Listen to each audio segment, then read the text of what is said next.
Caros colegas, sejam bem-vindos para mais uma live da terça, a nossa live religiosa em que faça chuva, faça sol, o tempo esteja quente ou frio, com tempo quente ou frio, com calor, com manta, a gente conversa sobre questões práticas de recuperação judicial. Olha, gente, eu recebi muitas perguntas, meus caros colegas, muitas perguntas, todas perguntas absolutamente pertinentes, todas perguntas práticas, com o recorte no campo de batalha, com o recorte de quem está efetivamente ocupado com as questões práticas que envolvem o processo de recuperação judicial e nós vamos enfrentá-las. Sabe que a ideia de mudar o formato da live e trazer perguntas me trouxe excelentes provocações e o interessante é que provocações extraídas do campo de batalha. Provocações extraídas, construídas a partir da atuação prática em recuperações judiciais e eu estou aqui com pelo menos 1, 2, 3, 4, 5, 6, 7, 8, 9 perguntas. Pelo menos 9 perguntas que envolvem, enfim, a prática em recuperação judicial e eu vou enfrentar cada uma delas com a devida profundidade, tá bom? Deixa eu só traçar o panorama das perguntas. Uma delas sobre honorários contratuais do advogado da recuperanda. Então, os honorários contratuais do advogado devem ser incluídos no plano de recuperação judicial. Uma segunda pergunta sobre negociação preventiva. Uma terceira pergunta sobre a figura do administrador judicial. Uma pergunta ainda sobre como convencer contadores para fazer parcerias. Uma outra pergunta que eu estou listando aqui inicialmente, doutora, sobre cobrança de honorários. Como fazer a cobrança de honorários? Ainda outra questão sobre bens que estão em alienação fiduciária, como ficam em uma recuperação judicial. Me refiro a caminhões, como ficam em uma recuperação judicial. Qual a distinção fundamental entre recuperação judicial e falências? E ainda uma questão sobre a habilitação de crédito no juízo. Então, uma questão complicada aqui de habilitação que nós vamos também enfrentar. Vamos lá, primeira questão, Marcelo, honorários contratuais dos advogados da recuperanda. Esses honorários contratuais, eles podem ser inseridos no plano de recuperação judicial? Resposta reta, podem, mas eu nunca vi. Normalmente, o que acontece é o contrato de honorários que o advogado confecciona com a recuperanda, que o advogado utiliza para promover a recuperação judicial, esse contrato de honorários, ele não é aberto à recuperação judicial. Esse contrato de honorários, ele não figura no rol, no quadro de credores. E o que acontece na prática é que o advogado, contratando com a recuperanda, faz com que esta acabe incluindo no fluxo de caixa da sua empresa o valor relativo ao honorário e escreve esses honorários do ponto de vista dos critérios de gestão. Então, a parcela que o escritório de advocacia recebe dos honorários de quem promove a recuperação judicial, ele está no bojo dos custos empresariais mensais da recuperanda, tá bem? Então, a pergunta é a seguinte, Marcelo, eu posso incluir os honorários do advogado da recuperanda no quadro de credores? Pode. Agora, é recomendável? Me parece que não é recomendável. O advogado, Léo, a advogada, incluir no quadro de credores os honorários do escritório da advocacia. Por que não é recomendável, Marcelo? Não é recomendável porque trará visibilidade para todos os credores dos valores envolvidos nessa prestação de serviços. E aí imagine o seguinte, você está promovendo uma recuperação judicial de valores expressivos, mais ou menos expressivos. Nesses valores mais ou menos expressivos, imagine uma recuperação de 5 milhões. O escritório de advocacia contrata honorários no importe de R$ 750 mil, vamos colocar aqui 15%. Não parece muito razoável do ponto de vista do advogado, do credor, analisar esses honorários, ter acesso a esses honorários. Razão pela qual o sigilo me parece uma estratégia mais inteligente e uma estratégia, inclusive, mais promissora do ponto de vista do segmento do agente econômico. Então, eu nunca vi créditos de escritório de advocacia que promove a recuperação judicial figurando no quadro de credores. Mas a pergunta é a seguinte, Marcelo, eu posso fazer isso? Cara, poder pode, se quiser fazer, faça. Eu, sinceramente, não recomendo. Tá bem? Segunda pergunta, Marcelo, consolidação substancial na negociação preventiva é possível? Olha a pergunta, que pergunta interessante, que o Bruno me enviou. Marcelo, a pergunta é a seguinte, eu vou promover uma negociação preventiva e eu quero, no bojo da negociação preventiva, instaurar a consolidação substancial. Cara, para responder essa questão, eu tenho que fazer algumas questões, esclarecer algumas questões anteriores, por assim dizer, preliminares. Tudo bem, Leandro? Olha só, a pergunta está no seguinte termo, Marcelo, eu vou promover uma negociação preventiva e eu quero saber se é possível a consolidação substancial no bojo da negociação preventiva, tá bem? Essa é a pergunta.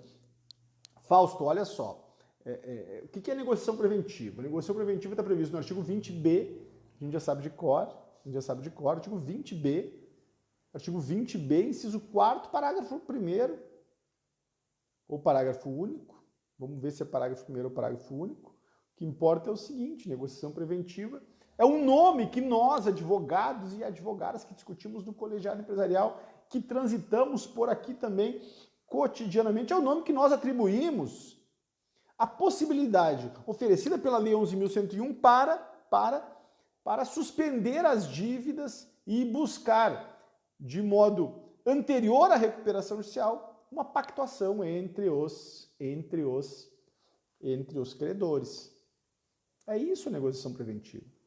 Marcelo, de onde você tirou esse nome? Eu tirei esse nome do PL 1397, que foi discutido em 2020, mas não foi aprovado no Senado Federal. A Câmara dos Deputados aprovou, mas o Senado sentou em cima.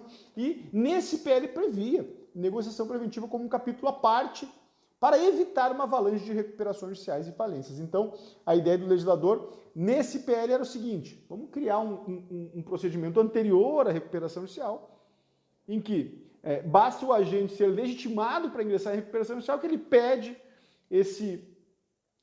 essa suspensão das execuções e se instaura via Sejusc uma negociação entre os credores. Tá bem? Essa é a ideia. Pergunta que o Bruno me fez, interessantíssima, Marcelo. Marcelo, eu consigo, parágrafo 1º, Fausto, excelente. Parágrafo 1º. Marcelo, eu consigo instaurar a consolidação substancial nesse procedimento? O que significa dizer, Marcelo, eu consigo reunir o conjunto de empresas que estão sob a gestão de apenas um grupo econômico ou uma empresa mãe, uma holding, que seja? Olha, a pergunta não é simples e a jurisprudência vai indicar a resposta, tá bem? Mas eu não vou me furtar de responder, pelo menos de emitir a minha opinião. No meu ponto de vista, a negociação preventiva ela não oferece muitas janelas. Até porque, do ponto de vista da negociação preventiva, nós não temos a possibilidade de se confeccionar um plano de recuperação judicial. Como é que é, Marcelo? Guardem isso, que é fundamental. Negociação preventiva permite suspender o conjunto das execuções e buscar uma forma razoável de pactuação dos compromissos. Ponto. E ponto final. Negociação preventiva não cria a imposição de um plano de recuperação judicial. Negociação preventiva é meramente um mecanismo preliminar de solução de débitos a partir de uma negociação coletiva. Então, Marcelo, negociação preventiva instaura o concurso de credores? Sim e não. Sim no sentido de suspender todas as dívidas. Não no sentido de reuni-los em um plano de recuperação judicial. Marcelo, então você quer dizer que negociação preventiva não cria a condição para a produção de um plano de recuperação judicial? Meus caros colegas, negociação preventiva não é igual a recuperação judicial. Pô, agora quebrou minha cabeça. Vamos lá, venham para cá. Vocês estão chegando aqui, é para os guerreiros, é para quem quer entender mesmo o detalhe, é para quem quer se distinguir do amador, em um mercado interessantíssimo de soerguimento que a gente tem explorado com muito afinco. Então, assim, negociação preventiva não institui a condição ou a exigência de estabelecimento de um plano de recuperação judicial. Negociação preventiva constitui-se em um momento, em um procedimento, melhor dizendo, previsto na Lei 11.101, inserido na Lei 11.101 pela Lei 14.112, em que, anterior ao pedido de recuperação judicial, o legitimado requer a suspensão de todas as execuções para buscar uma repactuação de seus compromissos. Ponto. Não se diz que buscar a repactuação de seus compromissos por meio de um plano de recuperação judicial. Perfeito? Não existe plano de recuperação judicial. Marcelo, mas eu quero fazer isso. Bom, então nós podemos navegar no mar da recuperação extrajudicial. Guarda essa ideia. Eu quero fazer essa repactuação das dívidas extrajudicialmente. Bruno, estou respondendo a tua questão, meu velho.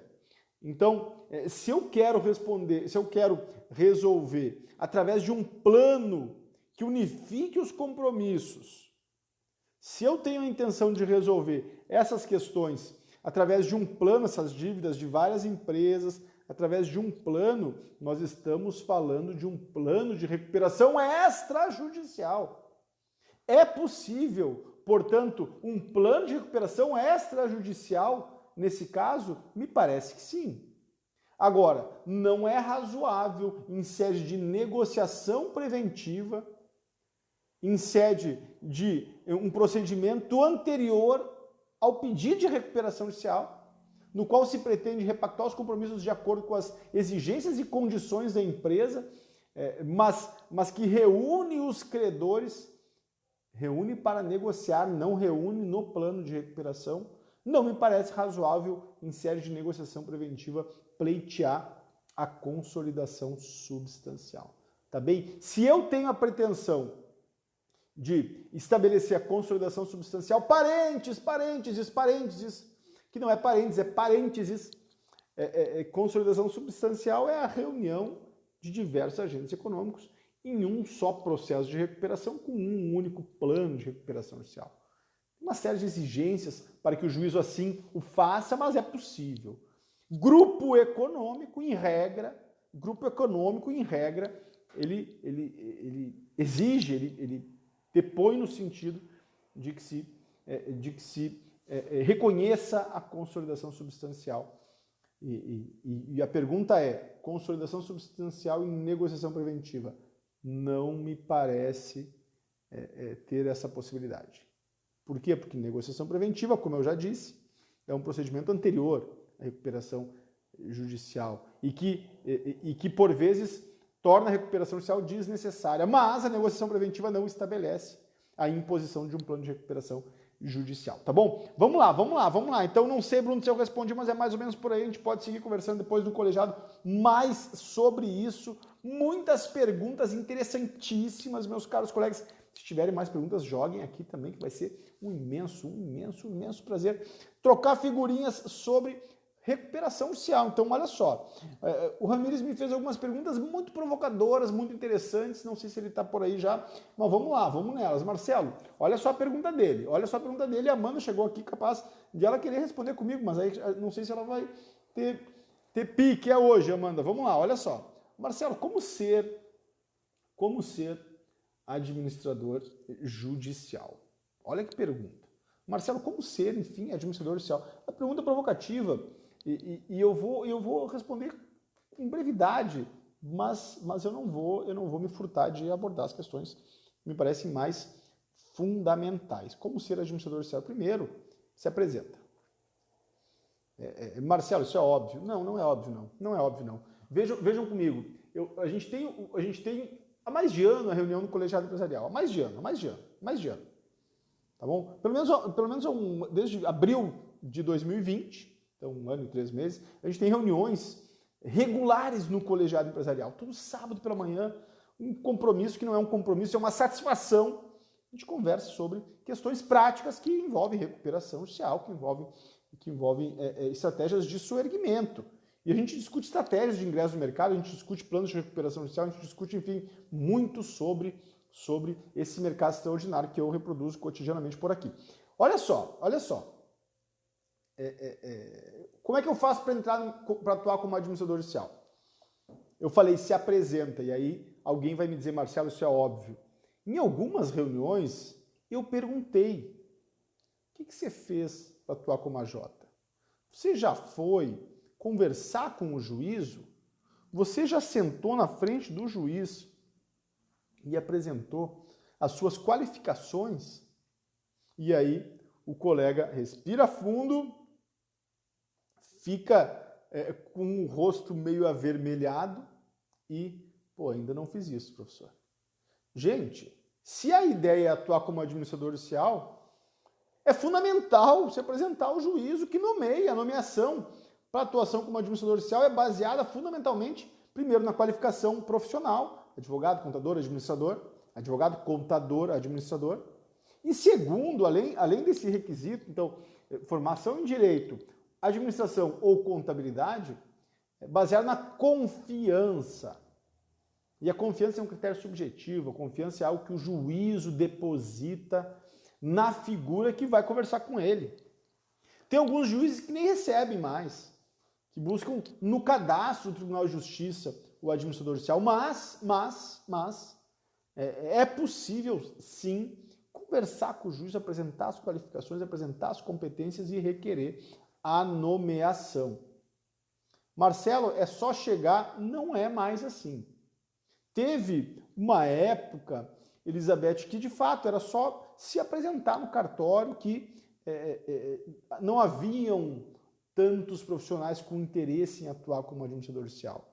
Então, há 6 ou 7 anos, há 5 anos talvez, você não tinha uma concorrência muito grande para atuar como administrador judicial. Hoje, essa realidade mudou. E mudou marcadamente a partir de 2014, 2015, que viu o primeiro ciclo grande de recuperações judiciais. Então, naquele período, ninguém se apresentava aos cartórios para ser nomeado administrador judicial. Hoje, esse cenário simplesmente se alterou. Então, algumas exigências elementares. Há estados que os tribunais de justiça possuem um cadastro de apoiadores, de administradores judiciais, de técnicos, de peritos. Então, visite o Tribunal de Justiça do seu estado e veja se existe o cadastro específico para atuação como administrador judicial. Há estados também que o Tribunal de Justiça oferece curso, por exemplo, Rio de Janeiro, para atuar como AJ. Então, é imprescindível fazer esse curso se pretende atuar como administrador judicial. Mas, na grande maioria dos estados, essa exigência não existe. O que existe é qualificação técnica e, claro, a confiança do juízo que vai nomear. E essa confiança é fundamental. Como é que constrói, Marcelo, essa confiança? Primeiro, se apresentando ao juízo. Segundo, é indispensável ter um site, ter uma comunicação razoável para fazer esse meio de campo. Terceiro, aí assim, gente, há algumas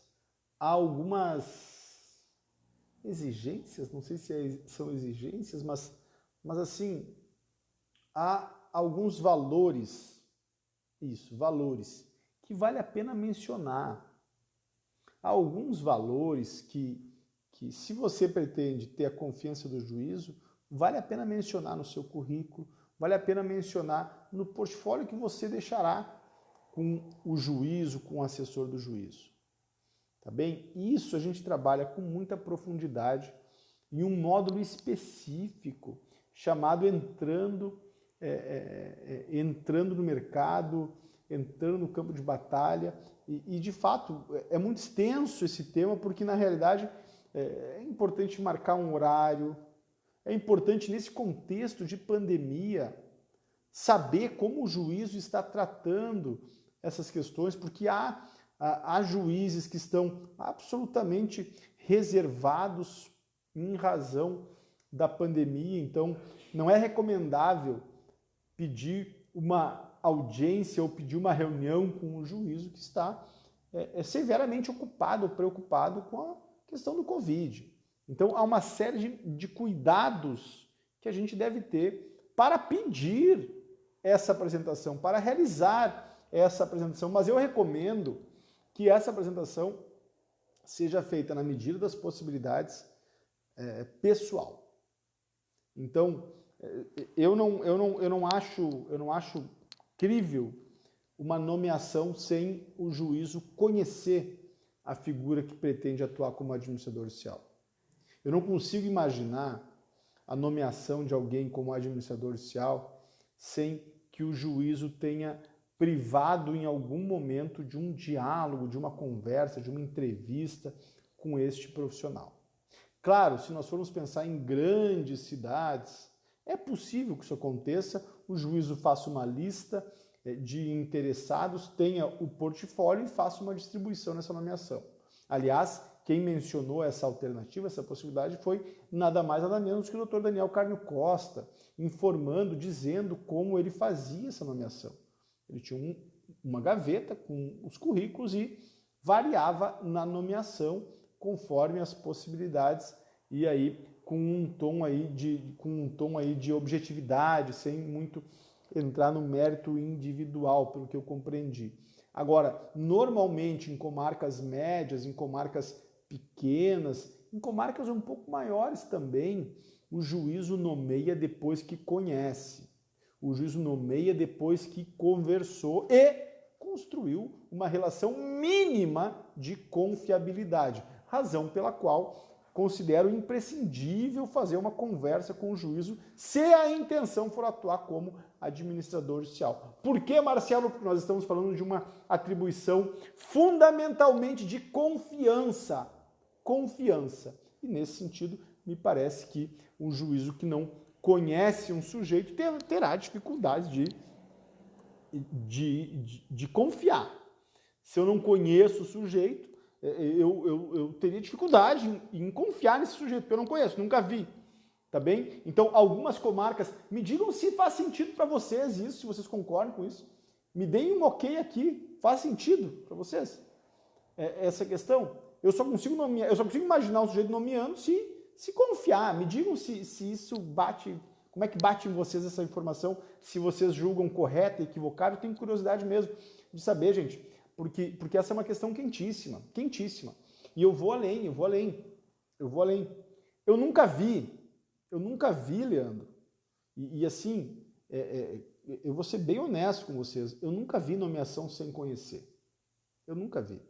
Eu já fiz visitas a cartórios em que o juízo indicava a conversa com o assessor. Já fui, conversei com o assessor, expliquei detalhes, isso já há 3, 4 anos, antes da pandemia, claro.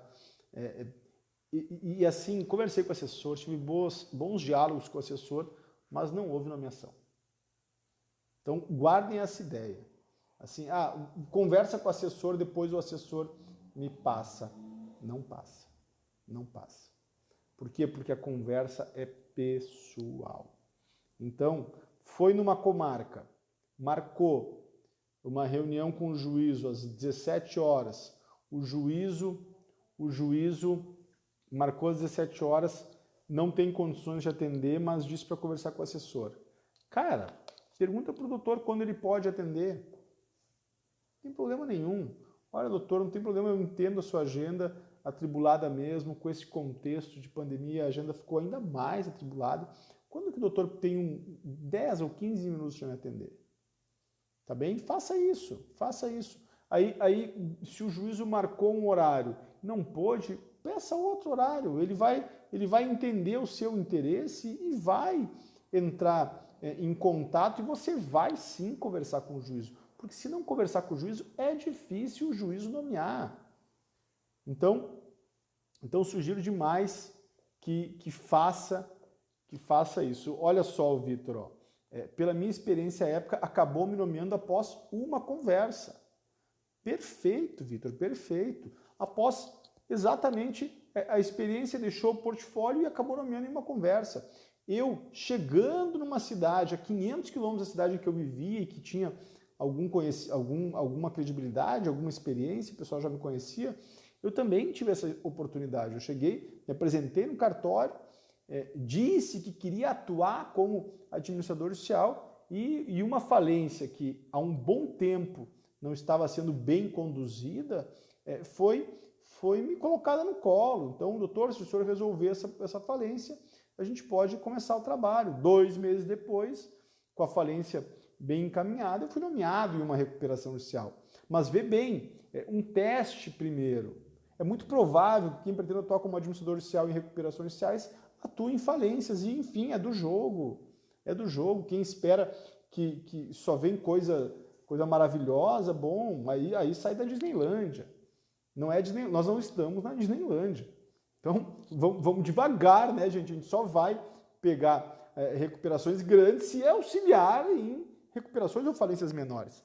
Tá bem? Mas é por aí. Se eu me estender mais, acaba o tempo das outras questões. Eu acho que o Ramires já gostou dessa resposta, né, cara? A gente foi além disso. E assim, cara, tem muitas perguntas interessantes aqui e a gente vai seguir nelas. Olha só.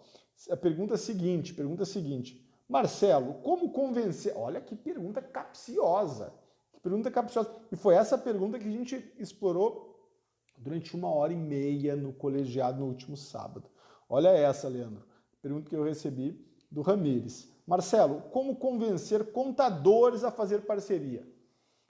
A gente conversou 1h30 sobre esse tema, a relação entre advocacia e contabilidade.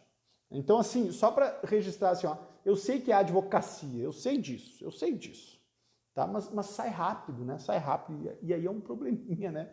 De vez em quando que sai rápido, parece que tá errada a pronúncia, mas não tá. Olha só, gente, como convencer contadores a fazer parceria? Eu diria para ir mais devagar, cara. Vai um pouquinho mais lento. Vai um pouquinho mais lento, porque assim, o contador não é um objeto. O contador não é um objeto que você vai convencer e manipular para fazer parceria. Não é isso. O contador é um profissional que tem um conjunto de atribuições relevantíssimas na vida empresarial, na vida econômica de uma empresa, na vida societária. Então, não é bem assim. A Amanda, contadora, diz, basta me ligar. Genial, Amanda, genial. Genial, querida. Liga para Amanda. Liga para Amanda, eu vou te ligar, Amanda, eu vou te ligar. Então, olha só, aliás, nós podíamos fazer uma reunião, uma conversa aqui sobre isso também, né, Amanda? Ia gostar de te ouvir a respeito. Mas assim, ó, contadores, contadoras, não são objetos que podem ser manipulados ou manipuláveis. Carregam um conjunto de experiências, carregam um conjunto de informações valiosíssimas e também demandam do escritório da advocacia.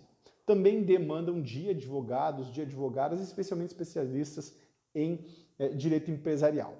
Tá bem? Então, assim, cara, a gente discutiu de fato, né, Leandro, Fausto, a gente discutiu 1h30 sobre isso, tem muitas variáveis. O que eu poderia sugerir aqui é o seguinte: se apresenta. Mas não se apresenta com a intenção de fazer recuperação judicial dos clientes do contador. Não é isso. Como eu mencionei, contador, contadora, não são objetos. Então, você não vai usufruir da cartela de clientes, do rol de clientes do contador. Não é essa a ideia. O que você pode fazer com um profissional de contabilidade que enfim, que você tem alguma relação, é apresentar um trabalho em comum. Dizer que você se propõe a fazer uma assessoria a esse profissional. A dizer que você tem algumas competências que podem, sim, auxiliar o próprio trabalho do contador, da contadora. Então, nesse sentido, nesse aspecto, há um mundo a pavimentar. Por quê? Porque, em regra, tirando a doutora Amanda, que ela está com o pé no direito também, mas, em regra, contadores não conhecem o processo de recuperação judicial. Em regra, contadores carregam os mesmos preconceitos sobre recuperação judicial que parte dos empresários carrega. E dizendo isso, eu quero dizer que eu aprendi isso sábado com o Leandro, que tem uma formação em contabilidade e tem uma formação na área jurídica. Então, é nesse sentido que a gente deve ir um pouquinho mais devagar nesse movimento de fazer parcerias. O que a gente precisa, na realidade, é dialogar, apresentar a possibilidade de uma reciprocidade, ou seja, profissional de contabilidade, eu estou aqui com algumas competências que podem lhe auxiliar e talvez você veja aqui algumas variáveis interessantes que lhe interessem. Compreende? E aí, claro, esse posicionamento ele é muito mais uma construção de médio e longo prazo do que propriamente algo pontual. E o que eu quero dizer com isso, gente, para ser bem honesto e tentando sintetizar, né, Elicásio, tudo que a gente discutiu no último sábado, o que eu quero dizer com isso é que não se trata de uma reunião pontual. Não se trata de uma reunião específica para este fim. A busca desse relacionamento é de médio e longo prazo, como o Leandro bem traz para complementar aqui o nosso diálogo.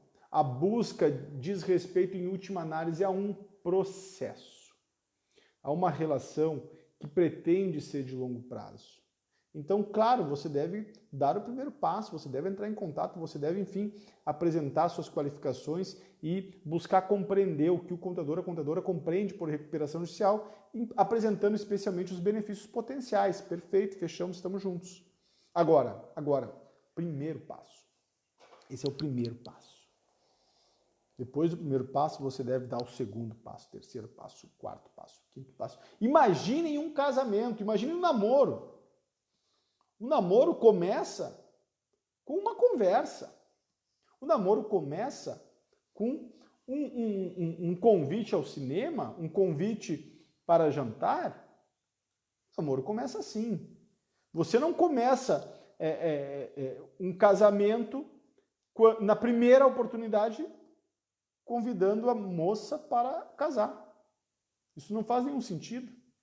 Então imaginem a loucura. Do dia para a noite você conheceu o amor da sua vida e ao invés... Olha só que romance, o romance, o grau existe, o amor da vida existe, para mim existe. É a Rafa, mas enfim. Tá, vamos lá, eu conheci a Rafa e antes de perguntar o nome dela, eu a peço em casamento. É razoável isso? Não. Isso não existe. Nem em filme americano. O que acontece, em regra, é que primeiro se convida para ir no cinema, ou para jantar, ou para assistir, para fazer alguma outra atividade.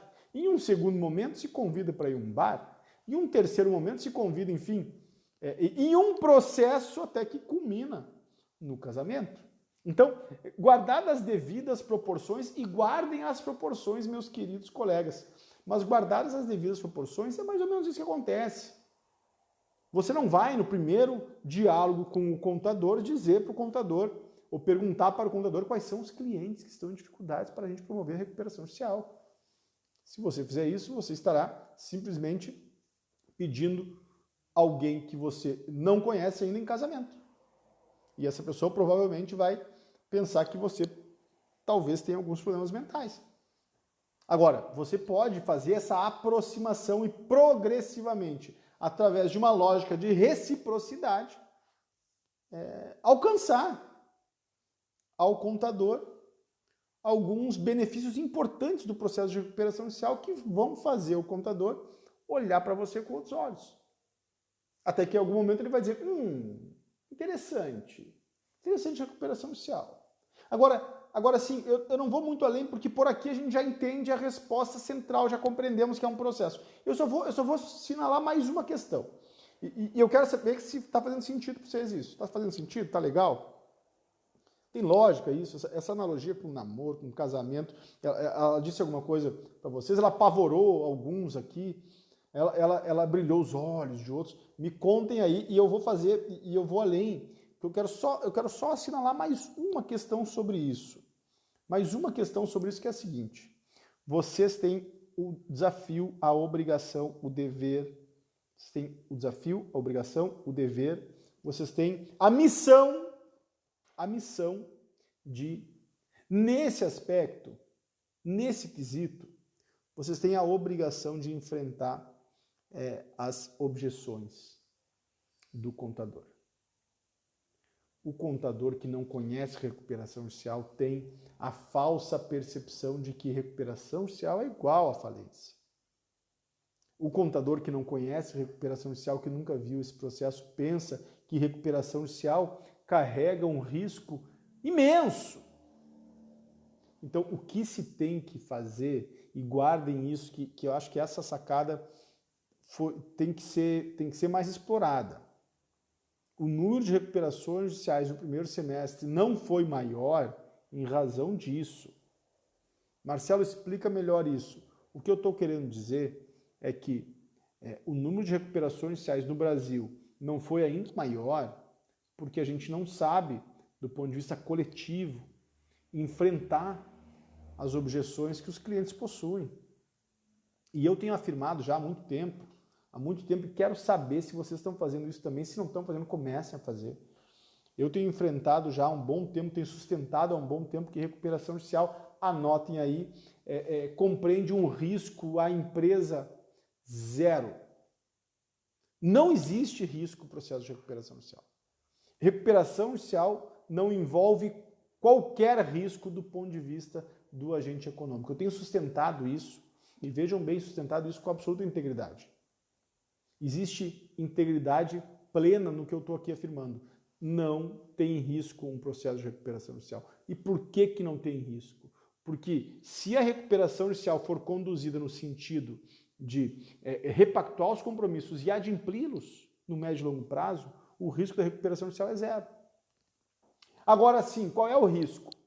Marcelo, mas eu vejo recuperações judiciais que não dão certo. A pergunta é, se não tivesse recuperação judicial, a empresa estaria melhor? Se não tivesse ingressado em recuperação judicial, a empresa estaria bem? Na realidade, quem fala dos riscos da recuperação judicial esquece, negligencia o fato de que aquela empresa que ingressou em recuperação judicial e não obteve sucesso, ela já estava muito mal antes de ingressar. E ela não resolveu os seus problemas por meio da recuperação judicial. E ela não resolveu por uma questão muito simples. Ela não fez uma reestruturação dos processos de gestão. Ela pretendeu ingressar em recuperação judicial e seguir sem pagar os credores. Meus caros colegas, recuperação judicial não é blindagem. Recuperação judicial não é um instrumento para nunca mais fazer o pagamento dos seus créditos. Nunca mais. Então, assim, pelo amor de Deus, não é isso. Recuperação judicial, tudo bem, Francis? Recuperação judicial é um remédio para a empresa que pretende repactuar os seus compromissos, e que precisa, em um primeiro momento, de fôlego. Então, a empresa precisa de fôlego. Ela precisa suspender o conjunto de execuções que estão contra si distribuídas. E a empresa precisa repactuar esses compromissos a partir de novas bases econômico-financeiras. Pô, se estão presentes essas duas condições, recuperação judicial é o melhor remédio, eu diria mais, é o único remédio. Tá bem? Agora, a empresa, primeiro, pretende nunca mais pagar. Ela não tem a intenção de pagar nem parcialmente os compromissos, nunca mais.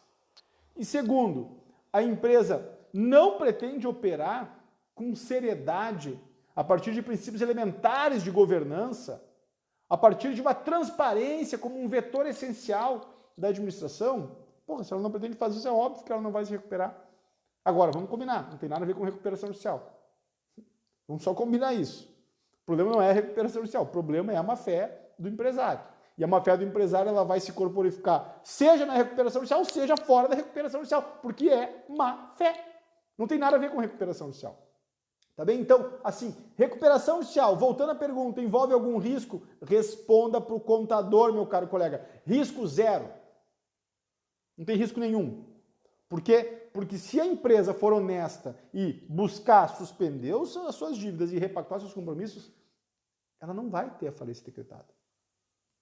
Eu já vi, olha só, corta aqui para mim que nós estamos chegando no finalzinho, 40 e poucos minutos. Eu já vi, vocês não vão acreditar, mas tudo bem, eu quero que vocês finjam que acreditam. Mentiras sinceras me interessam, já dizia o Cazuza, né? O Cazuza dizia isso, então eu digo também, junto com o Cazuza.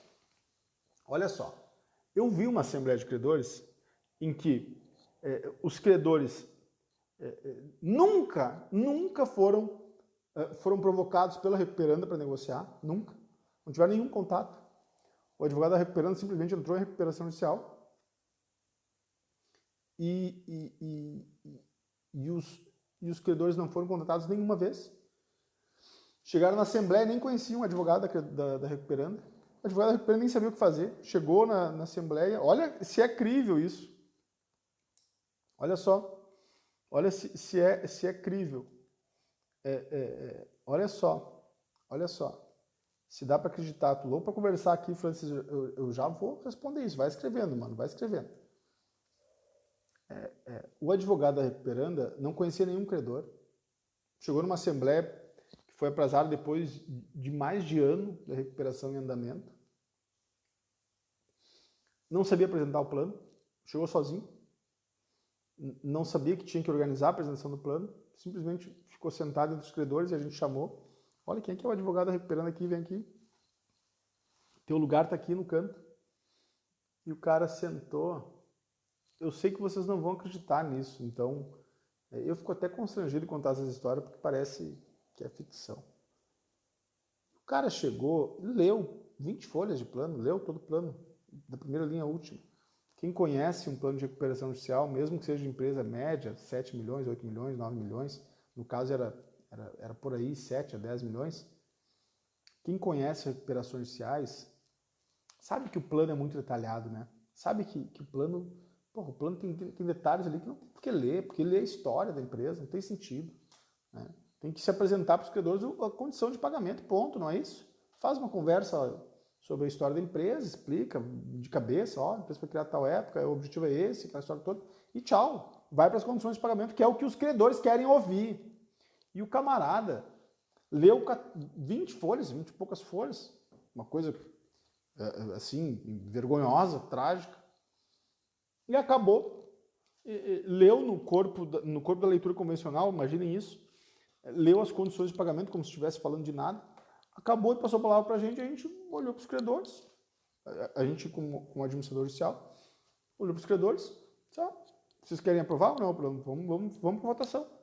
Vamos para a votação. Os credores não queriam aprovar o plano porque era um plano horrível. Horrível. E como vocês entenderam, ele não tinha conversado com ninguém. Ele levou o plano sem conversar com nenhum credor. Bom, o que aconteceu?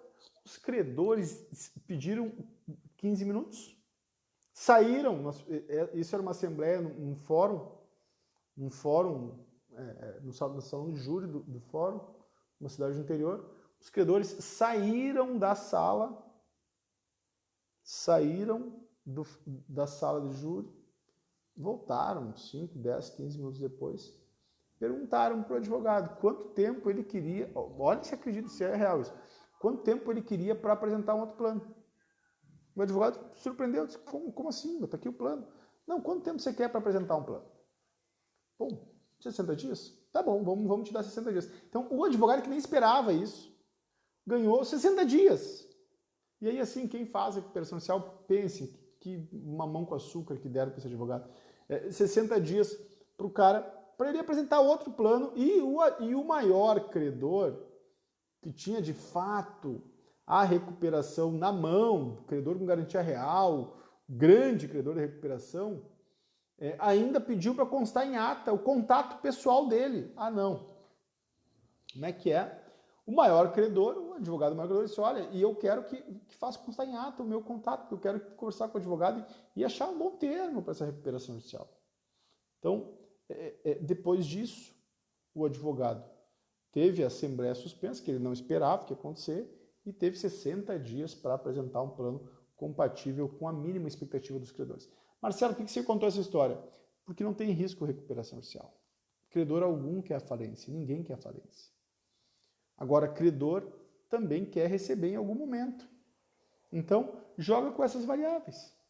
Se você souber manejar, e não precisa ser muito inteligente para fazer isso, se você souber manejar com essas variáveis, está resolvido qualquer recuperação judicial. Porque recuperação judicial tem, do ponto de vista da aprovação do plano, tu tem um fantasma por trás. Quem está discutindo a aprovação de plano tem um fantasma. Qual o fantasma? Sabe qual é o fantasma? O fantasma é o fantasma da falência. Que alguns colocam deliberadamente, outros sem querer já se beneficiam desse fantasma. Então esse fantasma cria a condição para que você aprove planos absurdos. Agora sim, Marcelo, como é que eu faço para ter risco zero? Apresente um plano que você sabe que será aprovado. Então, o que nós estamos fazendo aqui no escritório? Eu e o Bruno estávamos conversando, nós vamos contratar recuperações judiciais com condições de pagamento que satisfazem as expectativas dos nossos clientes. Então, o nosso cliente quer, através da negociação preventiva, começar a pagar os seus compromissos em 2023, tá bem, vamos contratar aqui. É isso que ele quer. O preço para a gente alcançar esse objetivo é tanto. E a gente sabe que, alcançando esse objetivo, o nosso cliente tem a sua expectativa resolvida. Agora, vai resolver a vida dele? Bom, depende dele produzir dinheiro. Compreende? Então, é possível fazer uma contratação com o cliente alinhando alguns termos do que seria um plano de recuperação judicial que torne o risco da recuperação judicial absolutamente irrisório. E eu estou falando irrisório para não repetir. Zero. Tá bem? Vamos lá. Tem muitas perguntas aqui. O Francis chama a atenção aqui que uma das razões pelas quais o Instituto ainda é mal visto é a deturpação dos benefícios legais. Claro, meu velho, claro. E outra que você menciona e está corretíssima é o seguinte, cara, a recuperação judicial não produz dinheiro. Recuperação judicial não produz dinheiro, não é uma fábrica de dinheiro. Recuperação judicial interrompe a sangria, organiza as condições de soerguimento, organiza a estrutura da empresa para, enfim, efetivamente se recuperar, porque estanca o conjunto de execuções que estão sendo administradas na Justiça do Trabalho, na Justiça Federal, na Justiça Comum, enfim. Agora sim, cara, tem que se mexer. Recuperação judicial não produz dinheiro. O que produz dinheiro é a operação em si. E o que a recuperação judicial propicia é criar as condições do empresário focar no que ele deve focar. E o que ele deve focar? Na operação. Porque, em regra, o empresário que está em dificuldades, ele não dorme. O empresário que está em dificuldades, ele não tem um final de semana tranquilo, ele não almoça na boa, ele não conversa com a esposa, com o marido, tranquilamente, ele não tem uma vida minimamente razoável para poder focar no que ele é bom. E o que ele é bom? É bom em operar a empresa que ele opera. Simples assim. Recuperação judicial propicia isso. Agora, se ele não focar, bom, quem tem que produzir dinheiro é o empresário. Bom, o perfeito, falso, né? Negociação preventiva menos 10% ainda, né? Se não existe risco na recuperação judicial, zero risco negociação preventiva, né? Então, perfeito. E vamos em frente. Olha lá, outras perguntas aqui. Vamos lá. Marcelo, cobrança de honorários, como fazer? Cara, eu na verdade não entendi essa pergunta, assim, como fazer. Olha que pergunta doida, né? Pergunta doida. Marcelo, cobrança de honorários, como fazer? Eu sinceramente, não entendi a pergunta, assim, ó. Fazendo, ora, fazendo. Agora, sim, o que é importante nessa pergunta é o seguinte, cara, recuperação judicial se paga. Guardem essa ideia, recuperação judicial se paga. Quem vai pagar o advogado, final de semana, o Cláudio sublinhou esse tema, eu achei interessantíssimo. Quem vai pagar o advogado não é a empresa de recuperação judicial, é a recuperação judicial.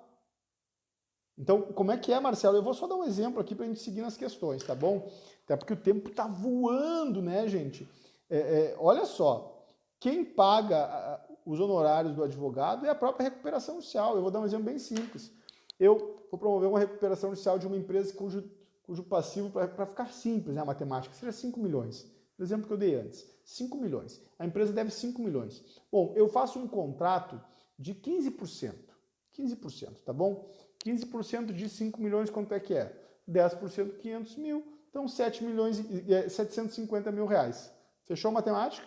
Fechou a matemática? Então, uma recuperação judicial de 5 milhões produz honorários de 15%? Pode ser. 750 mil reais. Mas, Marcelo, eu acho muito pesado. Eu cobro 12,5%. Tudo bem. Bota aí 625 mil reais. Tá bom? Desses 625 mil reais, anotem aí e me cobrem. De 625 mil reais, você pode cobrar com tranquilidade 10% na entrada. Com tranquilidade, 10% na entrada. Então, 625 mil, que eu quis ser querido, para não deixar 750, quis ser querido com o meu cliente, vou pegar outras ações dele. Vou ganhar também honorários em impugnações de crédito, vou ganhar outros honorários discutindo com os bancos, então está tudo certo. Esse 625 aumenta.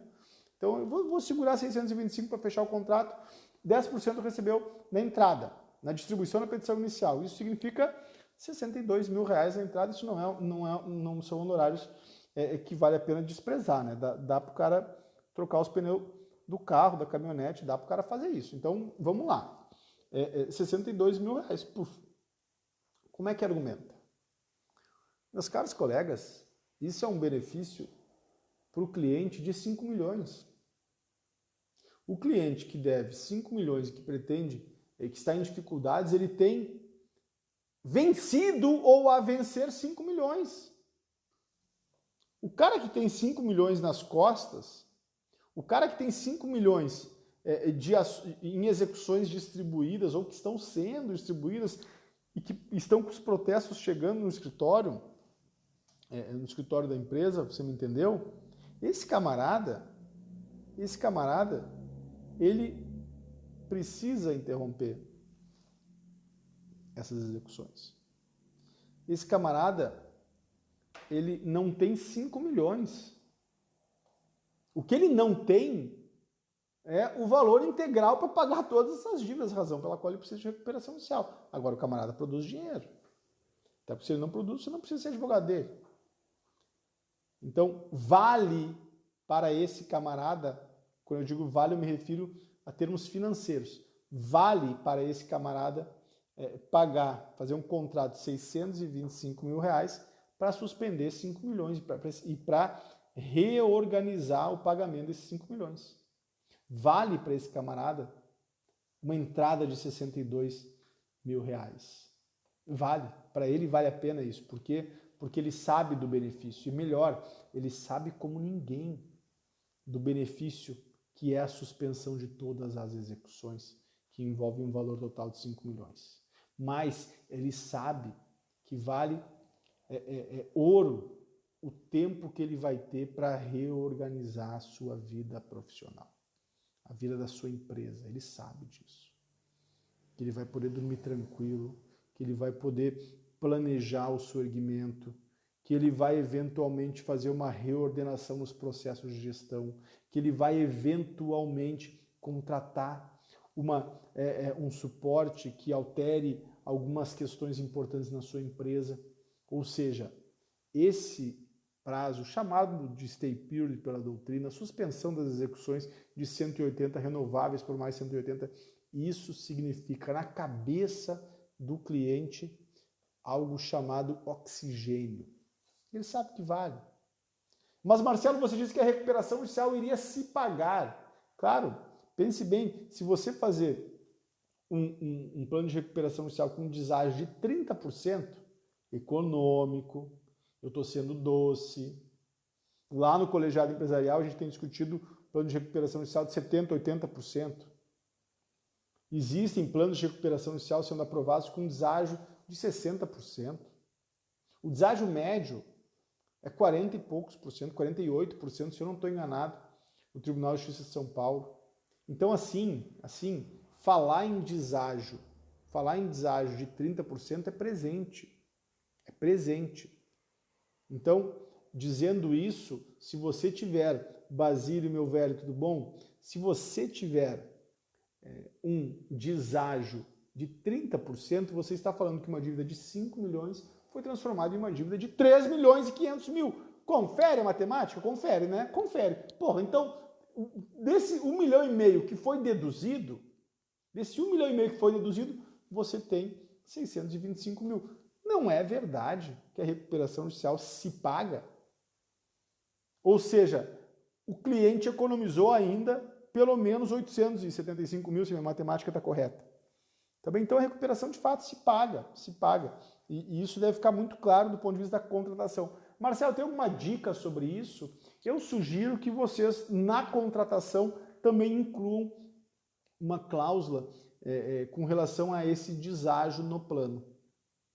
Como é que é, Marcelo? Então, você vai apresentar um plano de recuperação. Eu sugiro que você apresente um deságio, um percentual do advogado nesse deságio alcançado no plano. Então, no exemplo que eu mencionei, por exemplo, olha a redundância, né? O exemplo, vocês vão jogar esse celular longe, olha só. Então, por exemplo, Basílio, é complicado, cara. Por exemplo, então, 1,5 milhão foi o deságio que a gente alcançou. É isso, correto? Certíssimo. Imagine que vocês tivessem contratado 5% desse deságio. Vocês teriam aí mais 75 mil reais. Então, é nesse sentido que é possível alcançar honorários que vão além do contrato originário, estabelecendo aí uma espécie de bônus no deságio alcançado que o cliente vai gostar, porque ele vai perceber um ganho imediato. A gente conseguiu fazer em uma recuperação grande deságio de 10%. Né? Honorários no importe de 10% sobre o deságio. Então, acho meio exagerado, mas vale a pena tentar.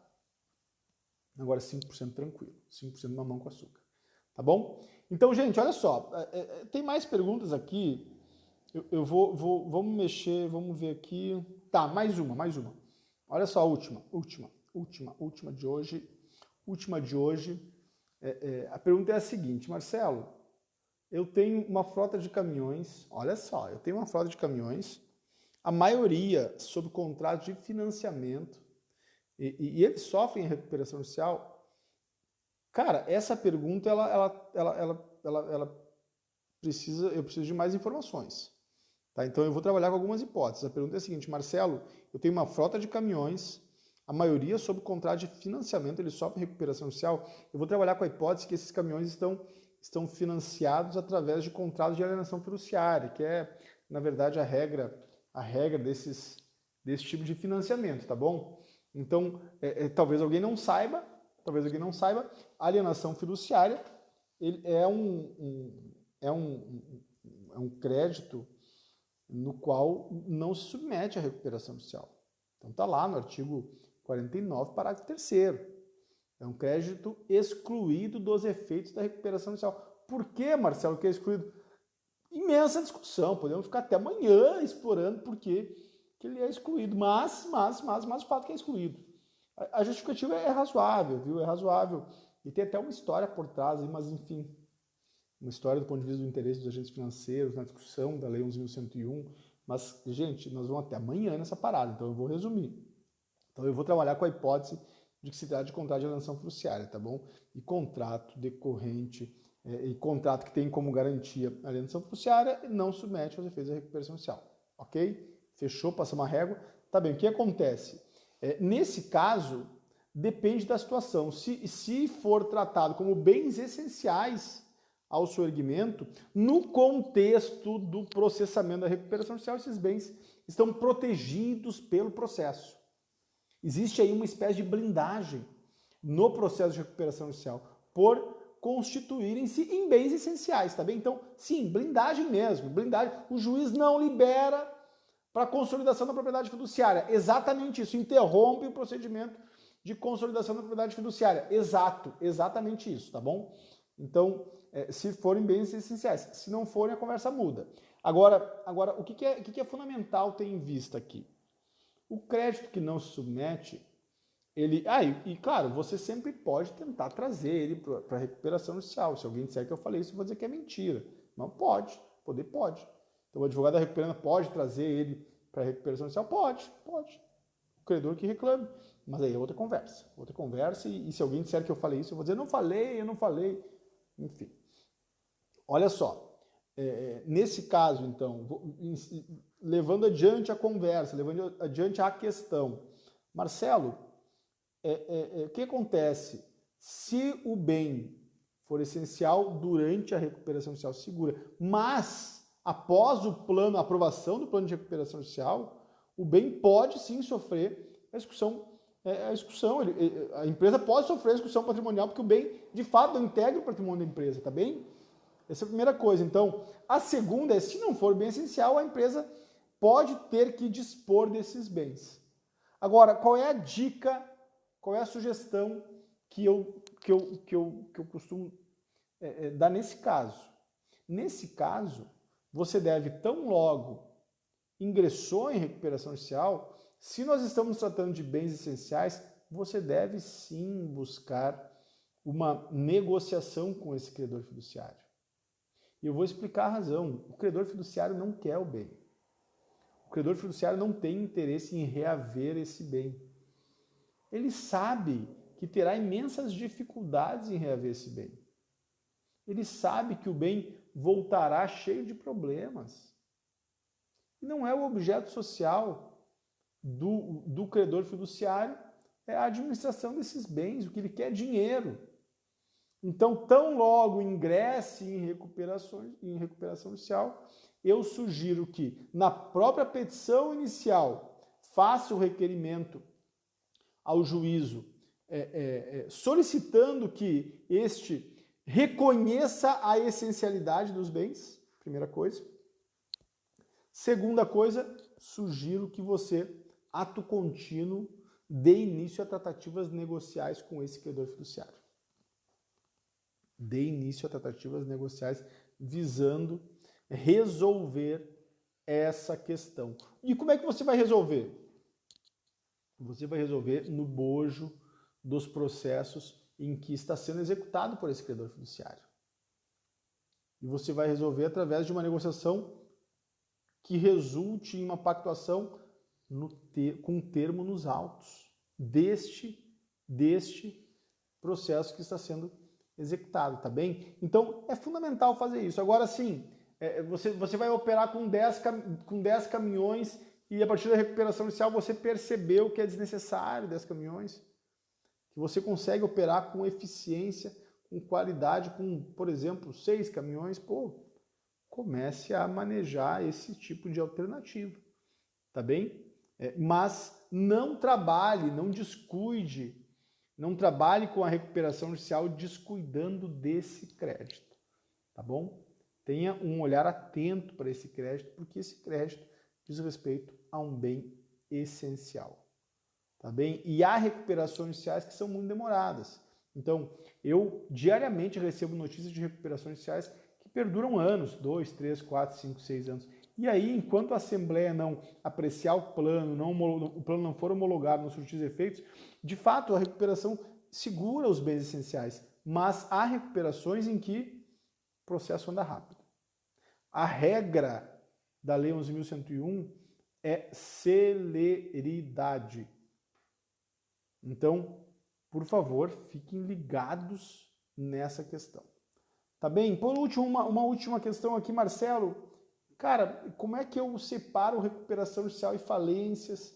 Existe uma confusão aí. Pedagogia. Basílio, pedagogia, mano. Pedagogia, cara. Explica. E aí você vai cansar e no outro dia vai explicar de novo. E aí você vai cansar e no terceiro dia explica novamente. Tá bem? Então, é necessário fazer essa distinção, porque alguns potenciais clientes não ventilam a recuperação judicial em razão dessa confusão. Então, é necessário enfrentar com força esse equívoco entre recuperação judicial e falência. Tá bem? Então, gente, olha só. Ficamos um bom tempo aqui, passei do tempo 1h05, demais, foi demais. Gostei demais das perguntas. Obrigado aos colegas que enviaram as perguntas. Obrigado por essa parceria que a gente teve durante mais de hora, trocando figurinhas sobre recuperação judicial. Vocês sabem que toda terça, live da terça, religiosa live da terça, né, Fausto? A gente vai seguir nesse passo e eu quero deixar aqui um grande abraço a todos os colegas e a expressão que me é muito cara e eu espero que seja de vocês também. Em frente, a vida é pra frente. Até mais.